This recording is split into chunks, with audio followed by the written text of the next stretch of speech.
I cut ties with my family for my girlfriend, emptying my trust fund to help her build a startup. In return, she hired her childhood sweetheart as her secretary, a guy who played the innocent victim while constantly provoking me. Her defense? He's all alone. It's not easy for him. I just laughed. I sold my $15 million worth of shares for a measly $8 million, with only one condition attached. He had to scrub the toilets. When she had a breakdown and started screaming at me, a woman stormed in, scooped me up in a bridal carry, and slung me over her shoulder. "Husband, let's go home and get our marriage license. You have a childhood crush you can't forget." "Sorry, my childhood sweetheart just came to pick me up too." My name is Caleb Sterling, born and raised in the heart of New York City's old money elite. My family? Oh, they just run a few conglomerates.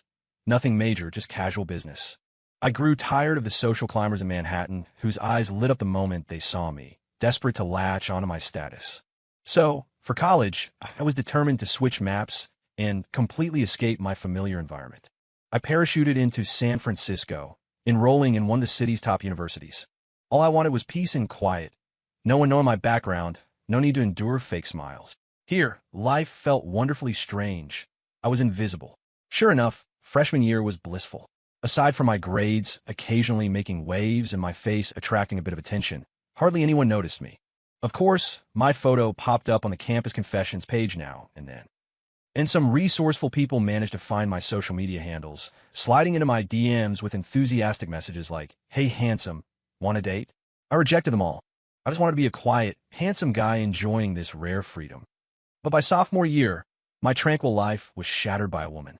Her name was Vanessa Hayes, the department beauty of the finance program, same year as me. I don't know where she dug up my info, but she barged into my life with high-profile intensity. It was a campaign. She wanted the whole school to know she was chasing me. She confessed her feelings daily, blocking me at the dorms, the lecture hall doors, the cafeteria corners. "Caleb, I like you. Caleb, be my boyfriend." Was it annoying? Absolutely. She initiated chats every day, whether I replied or not. Her messages would flood my screen. Asking me out to dinner became routine, with a new excuse every time. She gave me gifts ranging from cheap snacks to $100 gadgets. Love letters? She wrote things thicker than my calculus notes. Lines like, "Caleb, meeting you, I finally learned what the stars and the sea really mean." Ugh, so cheesy it made my teeth ache. As the saying goes, it's easier for a woman to chase a man. She gave me almost everything she could, humbling herself completely. Even the guys around me said, "Caleb, come on, the department beauty is serious about you. Just say yes." I wasn't made of stone. Seeing her "it has to be you" attitude, I gradually began to believe she truly liked me and was a good girl. So, naturally, we got together. During college, we were sweet. We went to class together, and she'd save me a seat. We explored the city, and she'd meticulously plan the itinerary. We ate at the dining hall, and she'd order all my favorite dishes.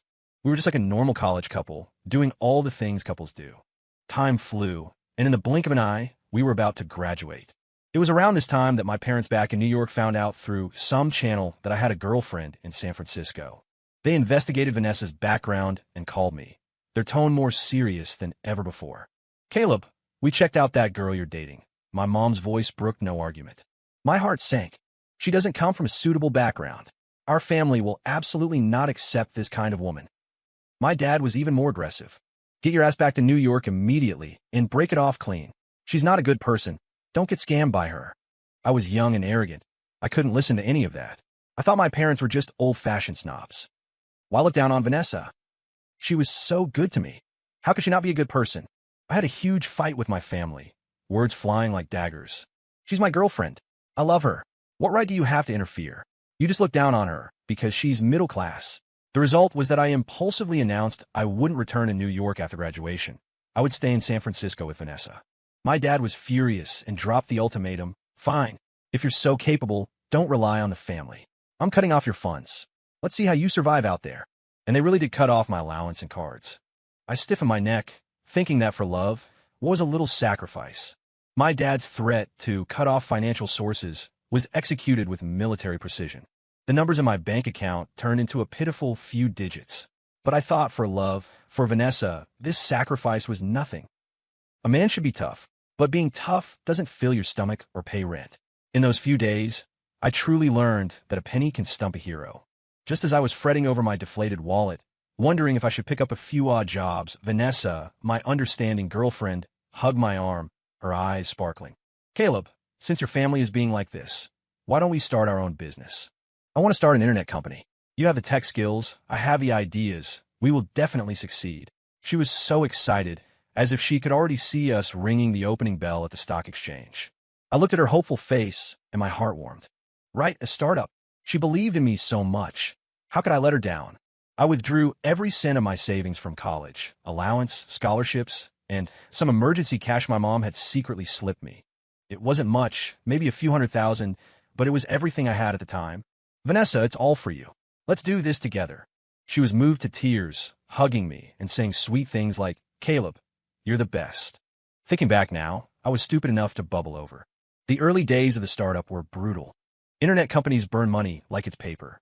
Office rent, server costs, wages for the occasional freelancer. Money flowed out like a river with no return. The most important thing was getting investment.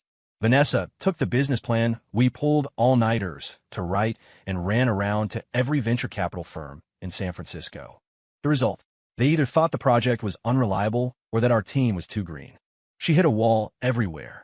Seeing the account balance bottoming out and the company on the verge of closing, Vanessa was frantic, sighing all day, unable to eat. Caleb, what do we do? If we don't get investment, we're really finished. She grabbed my hand, her eyes red. Seeing her so pitiful, I felt terrible. After all, my blood and sweat were in this company too. I gritted my teeth. Damn it, I had to play my ace card. Behind Vanessa's back, I secretly dialed a number I rarely used. It was one of my dad's business partners, a man I'd met a few times in New York, technically an uncle figure. Hello, Uncle Marcus? It's Caleb. Oh, Caleb, a rare guest. What makes you think of calling your uncle? I bit the bullet and briefly explained the startup, hinting at the financial crisis. Uncle Marcus was silent for a few seconds. Then his tone suddenly became several times more enthusiastic. Oh, Caleb, why didn't you say you were starting a business in San Francisco earlier? Your dad is too much, not helping his own kid. Need money, right? Small matter. Your project, I think it works. It has prospects. Tell you what, I'll throw in $5 million as initial capital. If it's not enough, just ask. Your uncle has nothing else, just plenty of money. Hearing his hearty laughter on the phone, I had mixed feelings. I knew this $5 million wasn't for my promising project. It was for my identity as the sterling heir for my dad's face. But anyway, the lifeline money was secured. The company survived. When Vanessa found out we got the investment, she nearly jumped for joy, hugging and kissing me. Caleb, you're amazing. I knew you'd have a way. I smiled and didn't tell her where the money came from. Let her think it was her business charm that moved the investor. With funds, the company developed rapidly. Uncle Marcus was reliable and injected more capital later. He was honest about it. Caleb, it's best if this project makes money, but if not, I'm selling your dad a favor. No loss. My family also found out about my startup with Vanessa and that it was doing impressively. But my parents still looked down on Vanessa. To make my family respect her and to give her more authority in the company. Even though I was the largest shareholder and the core source of funding, I voluntarily proposed to take a back seat. I would handle the specific work of tech and design, letting Vanessa be the CEO, responsible for daily operations and decisions. She declined a few times at first. Caleb, how can we do that? The company relies entirely on you. It's fine. I'm not interested in management. You're the most suitable for CEO. I really thought that at the time. So, Vanessa gloriously became CEO Hayes. And me? I became the man behind the woman. The company gradually got on the right track, and the numbers on the books looked better and better. My life with Vanessa, at least on the surface, seemed to be thriving. I foolishly thought this was the beginning of a double victory in love and career. I never expected the peace to be shattered by a high school reunion. Vanessa was quite excited that day, saying she hadn't seen her old classmates in ages and wanted to catch up. I didn't think much of it, just told her to go easy on the alcohol. But when she came back, Vanessa had changed. It's hard to describe. She was distracted, phone never leaving her hand, occasionally giggling or frowning at the screen. When I asked how the reunion was, she just vaguely said, it was good. A few days later, Vanessa suddenly told me the company workload was too heavy for one person and she wanted to hire an executive assistant. I thought it was reasonable. The company was growing. We needed hands. Hire one then, you arrange it. She moved fast. 2 days later, she said the candidate was chosen. His name was Liam Cross, a friend she'd known for a long time. I met this Liam for the first time at the office. How to put it? He looked like a model, dressed sharply, but his eyes had an indescribable frivolity when he looked at people. Even more ridiculous was that this guy's professional competence was practically negative. Ask him to take meeting minutes? Riddled with typos, missed every key point. Ask him to interface with a client? Couldn't get a straight answer in 3 sentences. Or someone else always had to clean up his mess. Once, I couldn't help but mention it to Vanessa. Vanessa, this Liam, isn't his ability a bit lacking? Vanessa immediately leaped to his defense. Oh, come on, he's new. He's not familiar with the business yet. Give him some time. Besides, he's my friend. I know his background. I trust him. Hearing that left a bad taste in my mouth. Trust? It looked more like indulgence. Relying on Vanessa's protection, Liam was basically a mascot in the company, a mascot that caused trouble. And yet, he felt good about himself, looking at me with some inexplicable sense of superiority. After that, Vanessa started working overtime frequently. Today, it was dinner with an important client. Tomorrow, a project reached a critical phase requiring an all-nighter. At first, I felt sorry for her, telling her to watch her health. Later, the frequency increased, and she came home later and later, 10 o'clock, 11, then 1 or 2 in the morning. There were even a few times she didn't come home at all. When I asked, she looked impatient. There's so many things at the company. Can I not supervise them? Do you think being CEO is easy? Caleb, can't you understand me for once? What could I say? Asking one more question made me seem unreasonable and immature. But I wasn't an idiot. I started noticing that the interactions between Vanessa and Liam at the office were getting increasingly off. During meetings, the way Liam looked at Vanessa, focused and fervent, and Vanessa, although she scolded him verbally, had a relaxed smile in her eyes that I hadn't seen in a long time. Sometimes they would lean together looking at a phone, laughing back and forth, completely ignoring me, standing right there. The cloud of suspicion in my heart grew heavier, pressing down like a stone, making it hard to breathe. One night, it was nearly midnight, and Vanessa hadn't returned. She wasn't picking up her phone. Just as I was getting agitated, my phone rang. It was a number I didn't save, but I recognized the voice. Chloe, Vanessa's best friend. She sounded hesitant, anxious even. Is this Caleb? Vanessa drank too much. She's at Club Eclipse. Can you come pick her up? Club Eclipse? My heart skipped a beat. Who is she with? Chloe paused. And her secretary, Liam. I hung up, grabbed my car keys, and rushed out. Pedal to the metal, my mind a mess. When I got to the club, the VIP booth was smoky and chaotic. Vanessa was blackout drunk, slumped on the sofa. And that Liam was sitting right next to her, one hand considerately resting on her shoulder. Seeing me enter, Liam looked up. His eyes were bright with blatant provocation. In that instant, I understood everything. I walked over expressionless, bent down, and scooped the dead-drunk Vanessa into my arms. Her body was limp, reeking of alcohol. Liam stood up, wanting to say something.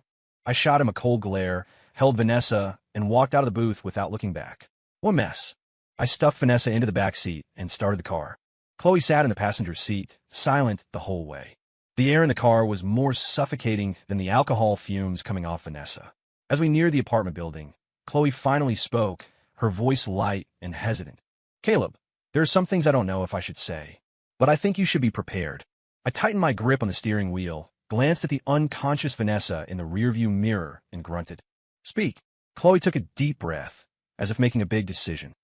The secretary Vanessa hired, Liam Cross. He's Vanessa's childhood sweetheart. They grew up together, and Vanessa has liked him since she was little. She even confessed to him several times in high school, but Liam didn't accept her back then. My heart sank. Sure enough, the weirdness of these past days finally had a source. Chloe paused and dropped a bombshell. The reason Vanessa drank so much today is because of Liam. At the reunion, Liam told her, Vanessa, didn't you promise when we were kids that you'd marry me when you grew up? Vanessa feels very conflicted about her relationship with you versus Liam now. So she promised as kids? Marry him? I nearly slammed the gas instead of the brake. Chloe sighed. Caleb, I'll be honest with you. I feel like those two are dangerous. They could rekindle old flames at any moment. You accompanied Vanessa through this startup. It wasn't easy. Don't end up with nothing. Just watch out. And please, don't tell Vanessa I told you this. I'm her friend, but I consider you a friend too. I tugged the corner of my mouth into something resembling a smile. I know. Thanks, Chloe. Actually, I had sensed it. I just didn't want to believe it. Chloe's words just pierced through that layer of denial. After getting Vanessa home and settled, I didn't sleep all night. Walking into the company the next day, the air felt wrong. That Liam, Vanessa's so-called childhood sweetheart, buzzed around me like a fly. He held a cup of coffee, swaying over to my desk. Morning, Caleb. Thanks for last night. Vanessa said you took good care of her. His tone was airy, carrying an unspeakable smugness. I grunted, too lazy to acknowledge him. But he wouldn't let up. Sigh, Vanessa is just too soft-hearted. If I hadn't stopped her last night, she would have kept drinking. She says she's under a lot of pressure. I wonder why you don't share more of the burden, Caleb. The hand holding my mouse tightened until my knuckles were white. This guy, pretending to be the big wolf. Typical pick-me boy behavior. I heard you're a tech wizard, Caleb. The company's success is all thanks to you. Unlike me, I just got here and don't know anything. I rely on Vanessa to teach me hand in hand. He kept saying Vanessa this, Vanessa that, sounding incredibly intimate. Just as I was about to curse him out, Vanessa coincidentally came out of her office. Seeing us, she frowned. Caleb, what are you doing? Why the long face so early in the morning? Liam immediately switched to a pitiful expression. Vanessa, nothing. I was just saying hi to Caleb. Vanessa walked over, patted Liam's shoulder, and comforted him softly. Liam, it's fine. He just has a bad temper. Then she turned to me, her tone clearly displeased. Caleb, Liam is new, and he's my friend. Be more polite to him in the future. Be the bigger person. Don't always target him. We're all in the same company. What's there to fuss about? Watching her defend Liam, I felt a fire rush from the soles of my feet straight to my brain. These past few days, I had thoroughly witnessed what it meant to push boundaries. Liam, relying on Vanessa's special care, was becoming increasingly lawless in the company. Today he spills coffee on me. Tomorrow he accidentally messes up files on my desk. And he constantly hovered in front of me, saying Vanessa said, or Vanessa let me. That tone, that demeanor, he was a villain who had gained power. I endured it. But some people, the more you endure, the more they push. At noon in the break room, I heard him bragging to a colleague from another department. Vanessa, we grew up playing together. Our relationship is solid. She said the company will rely on me for a lot of things in the future. Caleb? Oh, the tech guy. He's pretty dull, doesn't really know how to talk. I was holding a cup of water and nearly threw it in his face right there. And Vanessa? She acted like she was blind. I mentioned Liam's issues to her several times, and she brushed them off lightly. Oh, Liam is just like that, carefree. He doesn't have bad intentions. Caleb, as the senior here, you should be more tolerant. Tolerant? Taller my ass. That night, Vanessa worked overtime until nearly 10 again. I sat on the living room sofa, lights off, just waiting for her. She pushed the door open, saw me, and froze. Caleb, why are the lights off? You scare me. She tossed her bag onto the entryway table, her tone carrying a hint of exhaustion and an imperceptible defensiveness. I didn't move, my voice calm as stagnant water. Vanessa, let me ask you, what exactly is your relationship with Liam Cross? Her motion of changing shoes paused. Her back was to me. What relationship? We're colleagues, and he's my childhood friend. Childhood friend. I sneered. Does being a childhood friend qualify an incompetent idiot to be the CEO's assistant? Does being a childhood friend give him the right to boss around the company founders? Vanessa turned around, evident displeasure and a trace of panic on her face. Caleb, what's wrong with you today? Liam just got here. It's normal not to know the business. You weren't like this before. Why are you so petty now? She wanted to gaslight me? I am Betty. I stood up, walking toward her step by step. Vanessa, look me in the eyes and tell me. You defending him. Is it really just because he's your childhood friend? Her eyes began to dodge, afraid to meet mine. What else? We grew up together. Of course we're close. Caleb, stop overthinking and chasing shadows, okay? Can you be a little more mature? Mature. Her words made me laugh in anger. Fine, then I'll ask you maturely. I stared at her, enunciating every word. Today I give you two choices. 1. Fire Liam. Make him get the hell out of the company. 2. You and I were done. Pick one. The air instantly solidified. Vanessa's face went sheet white, staring at me in disbelief. Caleb, are you forcing me? I am forcing you. I didn't back down an inch. Me or him. You can only choose one. Her lips trembled, and her eyes reddened, as if she had suffered a massive injustice. Liam is my childhood friend and best friend. Her voice suddenly pitched up, carrying a sob. He just arrived in this city. He doesn't know the place or the people. He has no job, not even a place to live. As his friend, what's wrong with me taking care of him? If he doesn't have this job, he won't survive. He came to this strange city all alone. Do you know how hard it is for him? Listening to her righteous speech, I suddenly laughed. A laugh that felt cold all over. Yeah, it's hard for him. What about me? Who the hell left their home, and came to this strange city alone for you, who fought with their family to the point of being disowned for you, who emptied their savings to suffer and build something from nothing with you. Was it easy for me? I didn't say those words, because I knew saying them was useless. In her heart, that Liam was far more important than me. Looking at her tear-stained face, I just felt incredibly ironic. Turns out, I was the outsider. I didn't speak again. I turned around, walked back to the sofa, and sat down. For the rest of the night, neither of us spoke. The next day, for the first time ever, I didn't go to the company. I needed to cool off. All day, I locked myself in the apartment. The curtains were drawn tight, blocking out the sun, just like my mood. Vanessa and Liam, that pair of hardship childhood sweethearts, replayed their disgusting drama in my head on a loop. She said it wasn't easy for him to come to this city alone. Then what about me? Who the hell did I come here for? Thinking about it now, I was a complete and utter idiot. I told myself to be calm, like my used car had been stolen, even though my car was stolen. The seats, the steering wheel, the gas, the brakes, even the headlights were tuned by me, and someone else drove it away. It was depressing. After cooling down, only exhaustion and a liberating clarity remained. I picked up the number I hadn't dialed in a long time. My finger hovered over the screen for a few seconds. Finally, I pressed it. The call connected quickly. Hello. It was my mom's voice, carrying a trace of business-like detachment, probably thinking it was another blind sales call. My throat felt a bit tight. I took a deep breath. Mom. The line paused. Caleb. My mom's voice changed instantly. That familiar tone, full of tension and concern, rushed up all at once. What's wrong? Did the sun rise from the west? You remember to call your mother?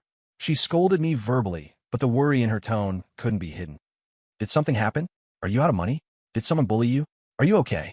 A string of questions smashed over me, carrying a mother's unique anxiety. My nose tingled. Mom, I want to come home.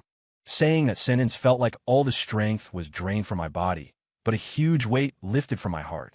Silence on the other end for a few seconds, then my mom's voice, cautious and confirming. What did you say? Say it again. I said, I want to come home. I repeated it, not loud, but firm. I don't want to stay in San Francisco anymore. I want to come back and be with you guys. I was immature before. I am sorry. Oh, my silly son. My mom's voice choked up a bit, but quickly returned to that crisp efficiency. It's good you're coming back. Good. As long as you know to come home. Who didn't make mistakes when they were young? It's in the past, all in the past. As long as you're okay, the door is always open for you. She comforted me while rambling on. Finally, she changed the subject, her tone turning half-joking. But let me tell you, if you come back this time, you have to obediently get married. Your dad and I have already scouted a girl for you. Good family, we know her roots. At that moment, my heart was dead ash. I had no hope left for love or romance. Marriage? Marrying anyone was fine, as long as it wasn't trash like Vanessa again. I thought my mom was just saying it casually to soothe me, so I replied perfunctorily, sure, get married, whatever. I'll listen to you. That's wonderful. We'll talk details when you get back. Mom sounded quite happy. Hanging up, I collapsed on the sofa like I was drained. Fine, go home.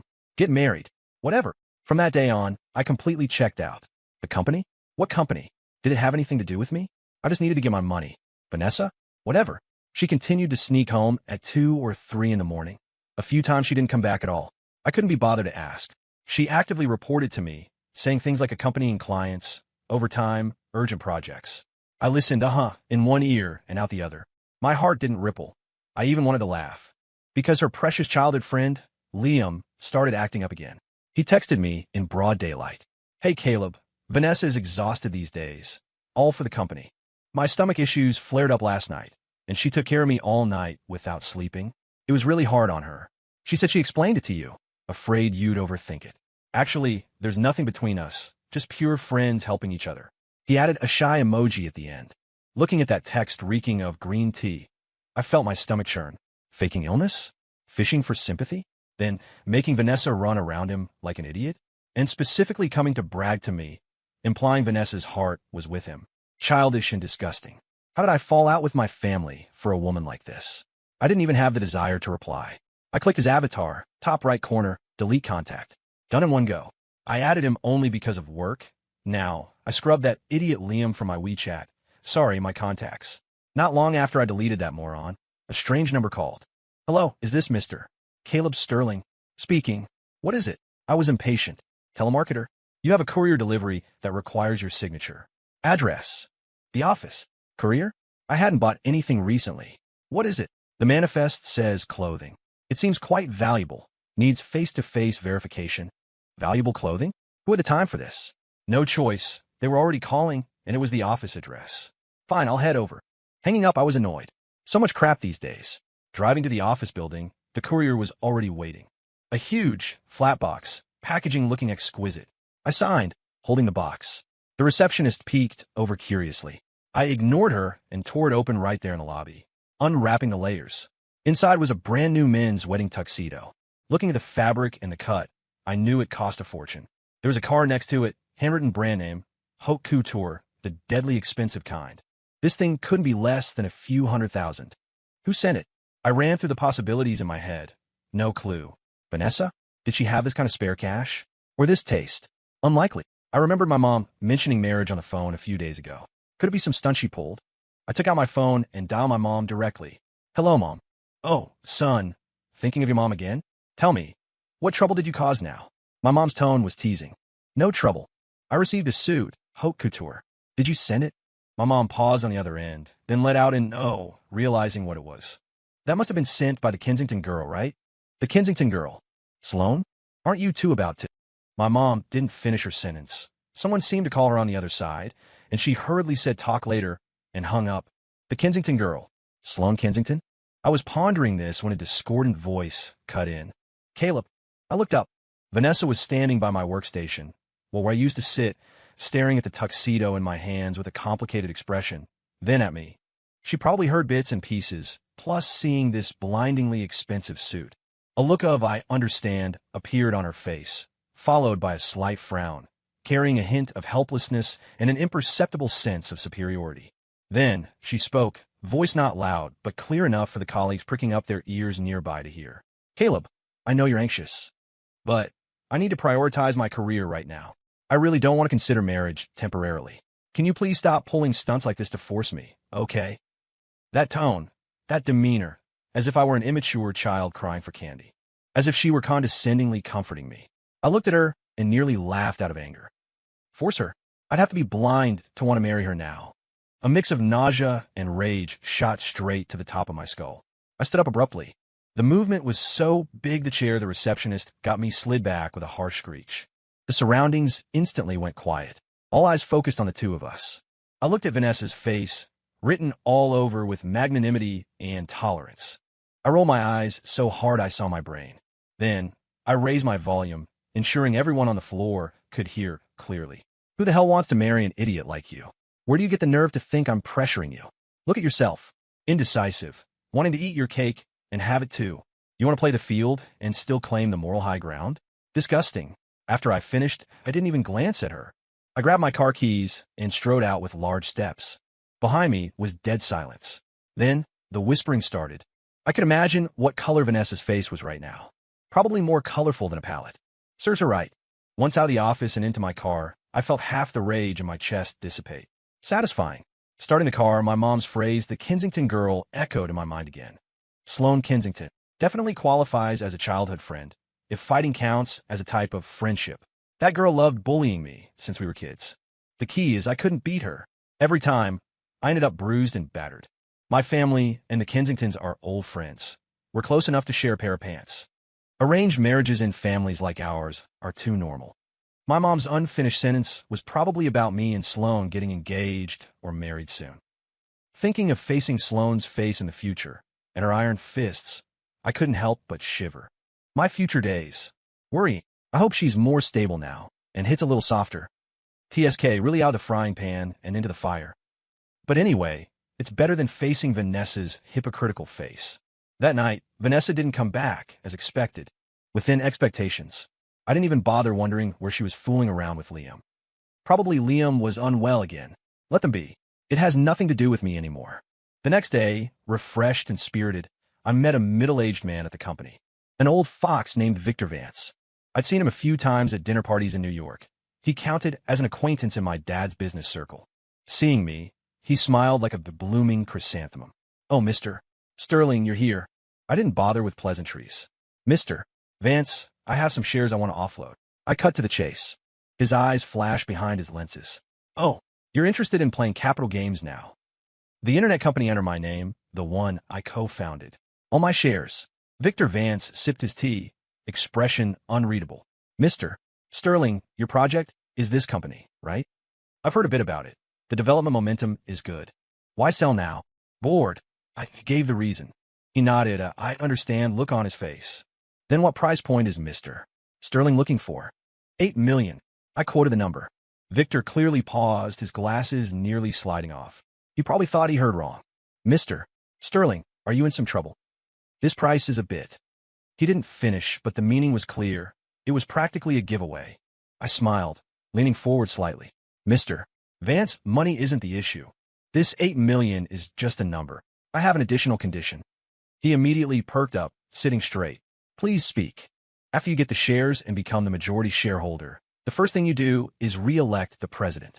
Victor raised an eyebrow, signaling me to continue. The current CEO, Vanessa Hayes, demote her to vice president. Trip her up occasionally, but don't touch her for now. The key is her precious male secretary, the one named Liam Cross. I paused, ensuring he heard every word. I want you to pin him firmly to the absolute bottom of the company. Cleaning toilets, unclogging drains, carrying servers, hauling trash. Whatever is the dirtiest, most tiring job that no one else wants to do, give it all to him. And you cannot fire him. Don't force him to resign either. Occasionally let Vanessa promote him, give him some hope, then send him right back to doing this stuff every day. As for salary, pay a minimum wage. Not a penny more. Let him properly experience what it means that it's not easy coming to this city alone. After listening, Victor looked surprised at first, then a knowing and somewhat amused smile appeared on his face. Mr. Sterling, this condition is quite unique. He stroked his chin as if savoring something interesting. No problem. A small matter. To be able to sell the Sterling family a favor for this little money, it's worth it.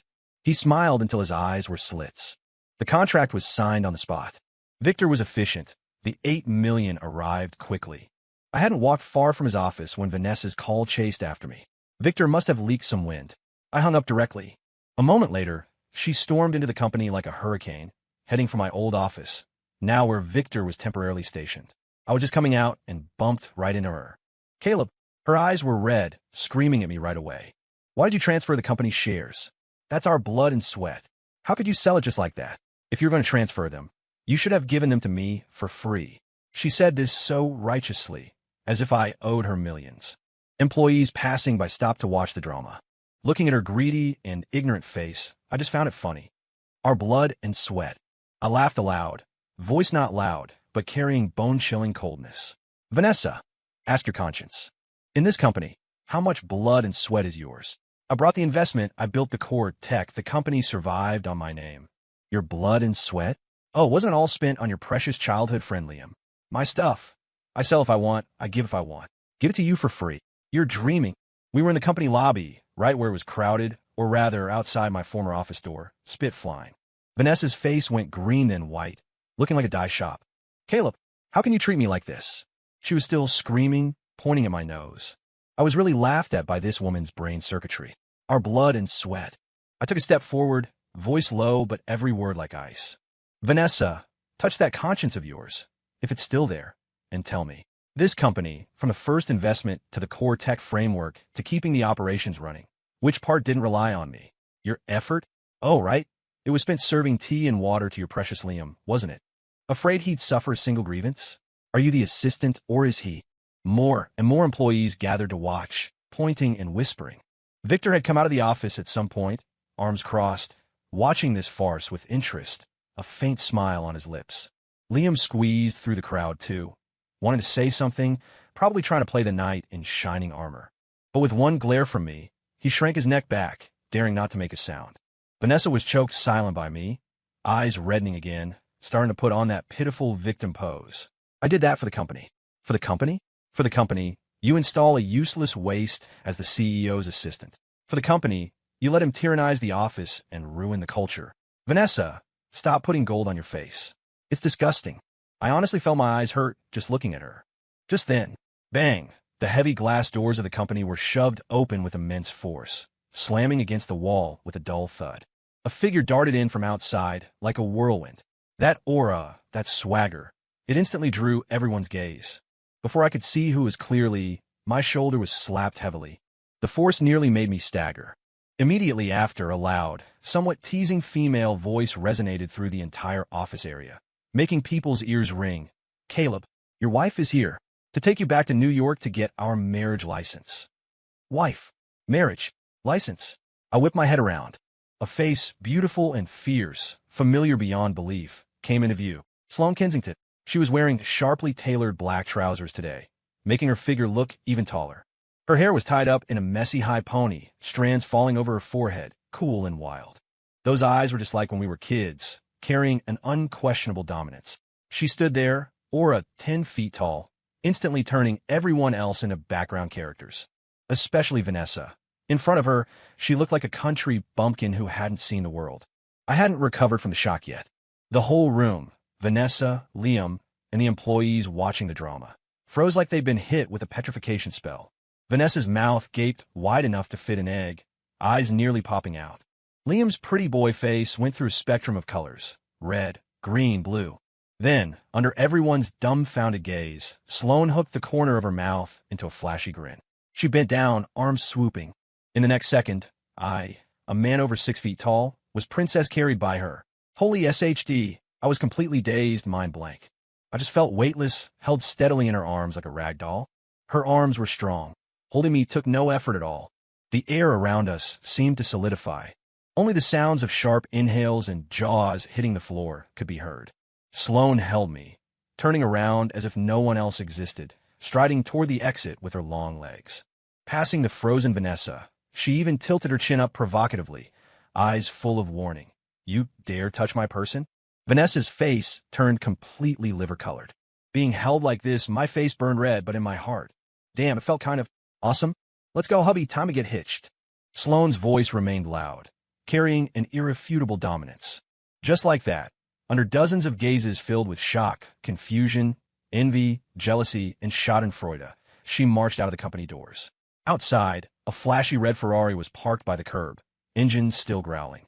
Sloane stuffed me into the passenger seat effortlessly. Then she rounded to the driver's side, started the car, and floored it. The sports car roared and sped away, leaving behind a group of people messy in the wind at the company. And Vanessa, standing rooted to the spot, face looking worse than if she'd eaten dirt, brain probably completely crashed. Shares sold, the assistant about to be tortured, and now the boyfriend publicly snatched away in a marriage heist, in such a sensational way. TSK, satisfying. This is the life I should be living. Back in New York, the reception was even more exaggerated than Sloane snatching me from the company. My parents, Sloane's parents, 4 heavyweights gathered together. Their expressions looked like something they'd waited 800 years for had finally happened. Birth certificates? Already prepared for us. Sloane and I, like products on an assembly line, were confusingly escorted to City Hall. While I got the red certificate in hand, I was still dizzy. Clack went the steel seal. Me, Caleb Sterling, married. Sloane held the marriage certificate, flipping it over and over, grinning from ear to ear. She carefully put my copy into her bag, too. Stamped and sealed. "You're mine now. I'll keep this for you, so you don't lose it and run off somewhere." She tilted her chin up, that smug little look exactly like when she stole my toys as a kid. But looking at her sparkling eyes, it seemed not so scary, maybe even a little silly cute. The parents on both sides were delighted. In my mom's words, "This is a match made in heaven, a strong alliance, unlike some people who don't know their own weight." Clearly meant for Vanessa, even though she couldn't hear it. But imagining Vanessa's face knowing I speed-ran marriage with someone of Sloane's level. TSK. The days that followed were a sharp contrast of sweet indulgence and satisfying revenge. Victor Vance back in San Francisco was a genius.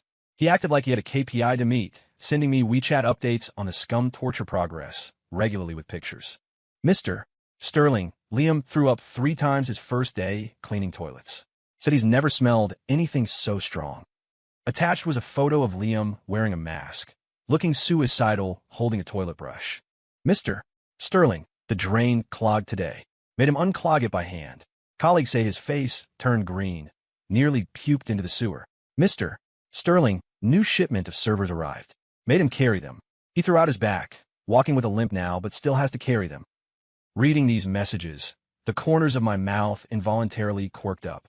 Victor specifically emphasized, "Don't worry, Mr. Sterling. Didn't dock a penny of his wages. Just gave him plenty of work. Very fulfilling. Vanessa, naturally, wasn't idle either. From the high and mighty CEO, Victor used an excuse to hold a shareholder meeting and re-elect the president, demoting her to VP. Her power was basically hollowed out. She was just a decoration at meetings. She naturally wasn't resigned to this and tried several times to promote Liam from the bottom rung, like trying to move Liam to admin as a clerk. Victor's reply was legendary. Vice President Hayes, I had a master read this Liam's fortune. His fate brings bad luck. His face is inauspicious. It harms company unity and feng shui. Better let him do manual labor to ground himself and temper his character. Vanessa was so angry she smashed things in her office but could do nothing. Victor was the majority shareholder now. Heard she wanted to argue with Victor, saying Liam was her friend and couldn't be treated this way. Victor sipped his tea, speaking slowly. VP Hayes, the company isn't a charity. We don't feed idlers. I see Secretary Cross has good stamina, very suitable for moving bricks and tiles for the company, shining and heating up. Liam was tormented, and Vanessa could only stare, furiously impotent. This continuous stream of justice made me very happy. Then, Sloan and I were packaged and kicked out of the house by both sets of parents under the guise of cultivating feelings, having a son early. Officially called honeymoon. Don't worry about the family business for now. Go play. Play hard. Don't come back without a baby. My mom's original words, simple and crude. The honeymoon was basically a death order from the elders. Don't bring a bun in the oven back, and don't bother entering the house. My mom shouted, and my dad nodded vigorously beside her.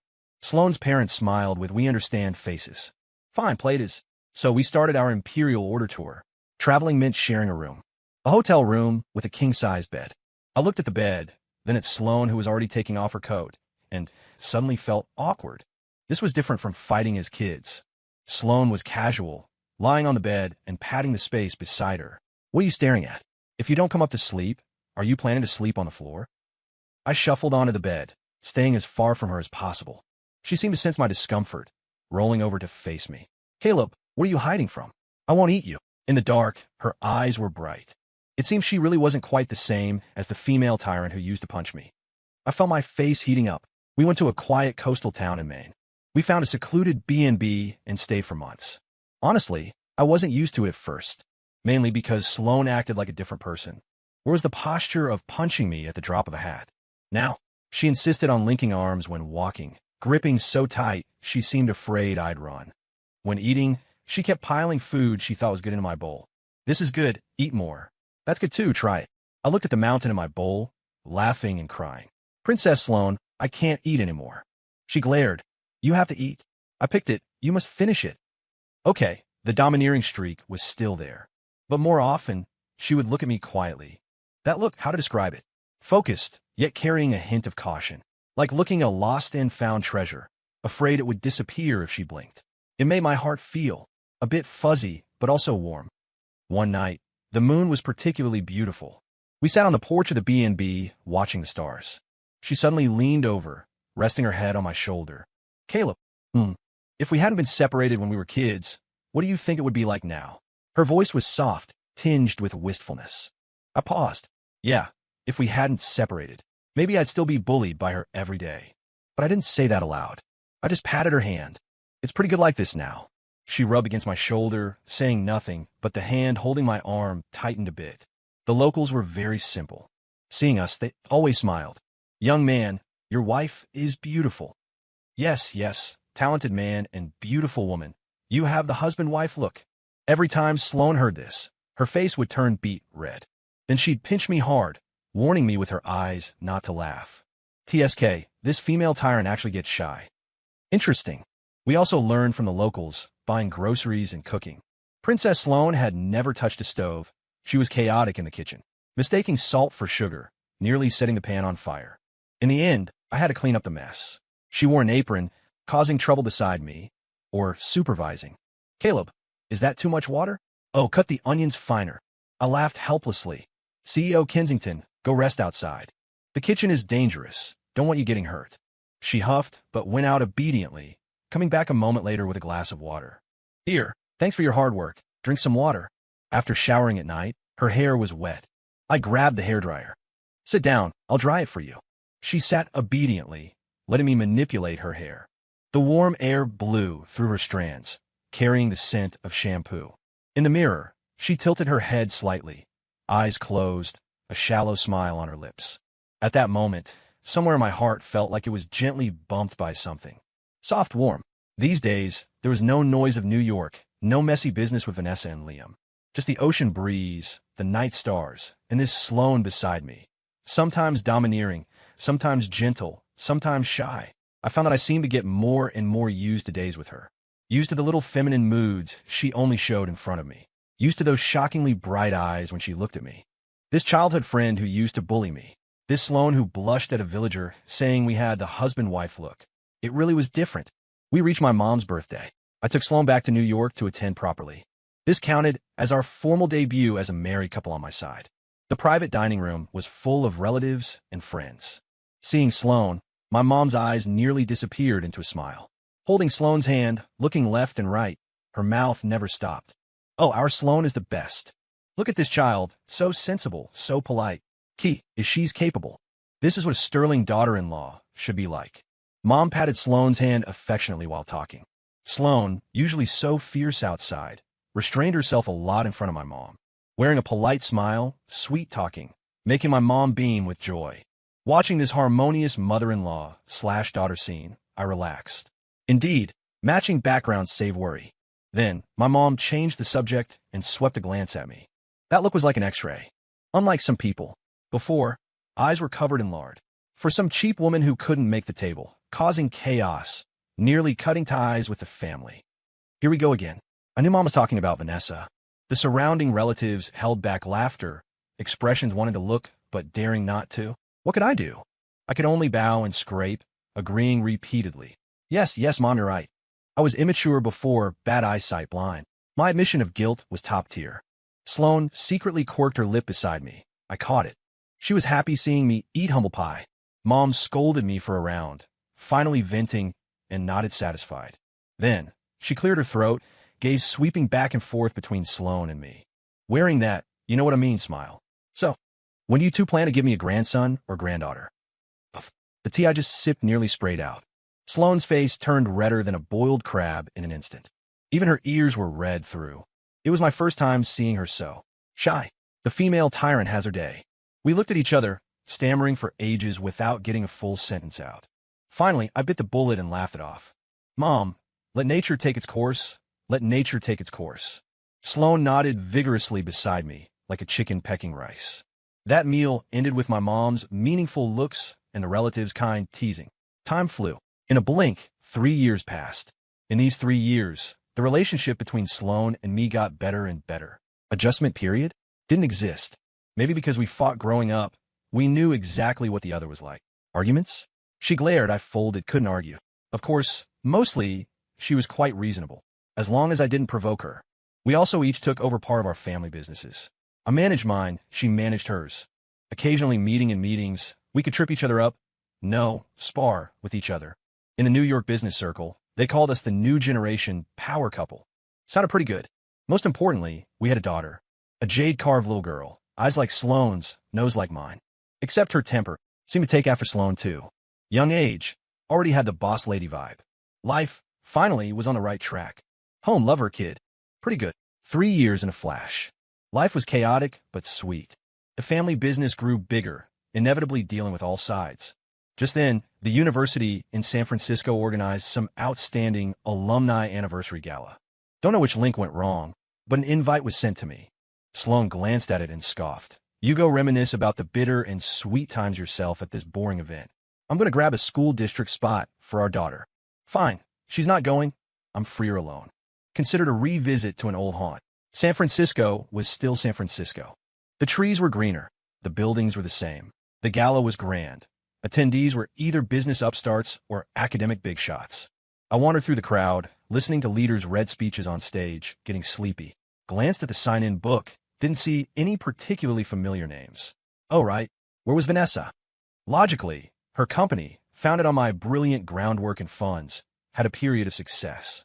She was the department beauty and a female CEO. She should have a spot at this outstanding alumni venue, right? Did she do so? Well, she disdained coming. I wondered, not that I cared much. Just, Pure curiosity. After all, that was proof of my past blindness. Just thinking that, a slightly portly middle-aged man patted my shoulder. Caleb? Oh, it really is you, kid. It was my counselor from back then, Professor Miller. Years no see. He had a lot more gray hair. Professor Miller, long time no see. We exchanged simple pleasantries. I asked casually, Professor, you remember Vanessa Hayes from our finance department, right? She didn't come today. Hearing this, Professor Miller's expression got complicated, and he sighed. Vanessa Hayes. He pulled me to a less crowded spot, lowering his voice. Speaking of her, it's a pity. Her company, about a year ago, went belly up. Belly up? I raised an eyebrow. What happened? What else could happen? Professor Miller had a tone of hating iron for not becoming steel. Heard she recruited some childhood sweetheart as a secretary later, named Liam something. For that guy, she messed around in the company, listened to him for every decision. That guy was an embroidered pillow, looks good, useless inside. Besides coaxing women, he had zero skill. Professor Miller got angrier as he spoke. The result? A major project decision error. Lost everything. Later, the new major shareholder of the company, I think named Vance, was a ruthless character. Combined with other shareholders to impeach her. Heard she was forced to sell shares at a low price, practically leaving with nothing. I chuckled internally. Victor Vance? Ah, Victor Vance. Beautifully done. What about Liam? I asked casually. Liam? Once Vanessa fell, could trash like him stay? Kicked out by the new president long ago. Professor Miller waved his hand. After that, no one knows where they went. Probably too ashamed to stay in the city. So that's how it is. Starting with my name and the funds I raised. Without my tech and connections. Focusing solely on that waste Liam Cross. Ending up like this was getting exactly what she asked for. The remaining gloom in my heart dissipated completely. I even wanted to laugh a little. What do you call this? Karma's a wheel. It skips no one. The gala ended.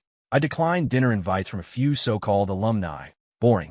Walking out of the university gates, the sunlight was a bit blinding. Familiar yet strange streets. Just as I was about to get in my car, a figure suddenly rushed out from the side, blocking my car. The silhouette looked thin, a bit disheveled. I narrowed my eyes. When the person got closer, I saw the face. Oh, isn't this Vanessa? A few years no see, looking this rough? She was wearing a shirt washed white with age, original color indistinguishable. Hair dry and yellow, tied casually behind her head. Face free of makeup, skin dull, fine lines at the corners of her eyes. Where was even half a shadow of the department beauty surrounded by stars, or the high-spirited female CEO? Right now, she looked haggard, eyes holding a trace of panic and pleading, contrasted with my tailored haute couture suit and the successful person, vibe fresh from the party. It was sharp. Caleb. Her voice was hoarse, carrying uncertainty and urgency. Something wrong. I stood still, looking at her. She rubbed her hands, wearing a humbleness I'd never seen. Caleb, can you lend me some money? She looked at me cautiously, hope in her eyes. Let me start over. I promise this time, I definitely. I nearly laughed out loud. Start over? With what? No. I answered crisply, without hesitation. I have no obligation to help you. Helping you once before was already benevolent. How you are now has nothing to do with me. Take care of yourself. The blood drained from her face, leaving it pale. Her lips trembled, as if she hadn't expected me to be so heartless. Right? She probably still thought I was that foolish Caleb from before. Seeing the borrowing roadblocked. Thought Vanessa actually knelt down directly in front of me. In broad daylight, right at the school gate. She grabbed my pant leg, tears flowing instantly, weeping like a pear blossom bathed in rain. Caleb, it's fine if you don't lend money. At least tell me, what method did you use back then to get that first investment? She looked up, teary-eyed, tone full of urgency and last hope. I just want a method. Tell me the method. I'll get investment myself. Okay. Method. Looking at her pitiful state, I only felt waves of disgust. Even at this point, she was thinking of shortcuts, thinking there was some secret manual to skyrocket to success. Truly pathetic and laughable. I looked down at her, slowly, word by word, clearly telling her the method she never dreamed of. The method is... I paused deliberately, watching her hold her breath, a faint hope reigniting in her eyes. Then, I slowly, with a trace of mockery, spat out the words. Using my family connections. Trading on my family's face. To get sponsorship. I clearly saw the light in her eyes extinguish bit by bit. She looked like all strength was pulled from her, collapsing there. I leaned down, close to her ear, and added one more sentence in a voice only we could hear, carrying ultimate disdain. Do you have connections? Are you worthy? Finished, I gently brushed off her hand, gripping my pants. Didn't look at her again. Turned, got in the car.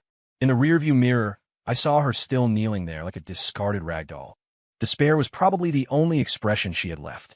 She probably wouldn't understand until death that what she missed wasn't just an ex-boyfriend with some tech skills. She missed a world she could never reach, and a fool who once treated her sincerely and was willing to give everything for her. Pity that fool woke up and is living 10,000 times better than she imagined. The car drove smoothly away from the university. I took out my phone and dialed Sloan. Her voice came through quickly, laced with a smile. Hello? Hubby. Finished reminiscing. The corners of my mouth lifted involuntarily, voice becoming gentle. Yeah, done. I'm coming to pick you and our daughter up. What do you want for dinner? Daddy, I want ice cream. My daughter's milky voice shouted from the other end. Sloan laughed scoldingly in the background. You only know how to eat. Caleb, hurry back. Your daughter says she misses you. Okay, be right there.